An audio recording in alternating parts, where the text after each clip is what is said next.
Buongiorno a tutti ragazzi, come potete vedere oggi qua c'è proprio un bel sole. Non dico che si potrebbe andare a mare, ma poco ci manca. Se farà altri oggi e domani così, secondo me domenica un pensierino di andare a mare si potrebbe anche fare.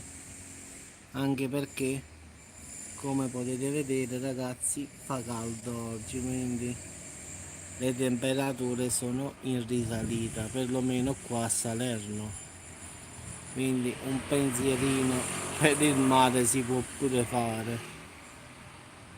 Ciao Elettra, come potete vedere ragazzi, sole dappertutto. Dicono che anche fino a domenica sarà così. Se fino a domenica sarà così, domenica me ne vado al mare proprio, vado a farmi un ultimo bagno perlomeno. Se la temperatura si mantiene così per 4 giorni sarà molto facile buttarsi in acqua. Come potete vedere anche il mare si vede da qua, eccolo qua. Quindi sì, sì, va spellato, sì, sì. Va pulito in effetti, sì, devi togliere quella pellicina che sta sopra marroncina.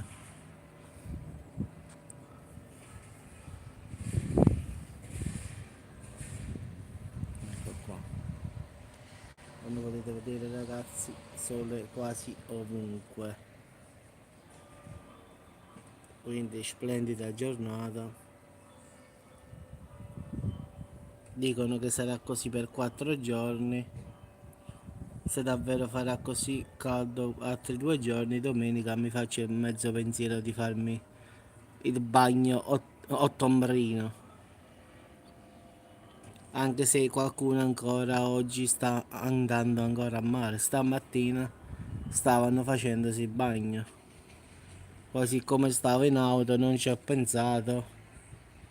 Sì, sì, olio d'oliva, sì, metti uno spicchio d'aglio e li fai friggere, diciamo, in questo olio. Però non fa bruciare l'aglio, mi raccomando. E poi metti il pomodoro e poi fai un bicchiere d'acqua e fai assorbire affinché diciamo, il sugo non si ritira bello denso denso, diciamo. Vabbè ragazzi, vi auguro una buona giornata, perlomeno qui in Campania il tempo è ottimo. Si potrebbe pure fare il tentativo di andare a mare. Però non oggi perché oggi no, farà freddo sicuro, però se continua così altri 2 giorni, allora il pensiero si può pure fare. Ciao a tutti ragazzi, ci sentiamo dopo sul canale.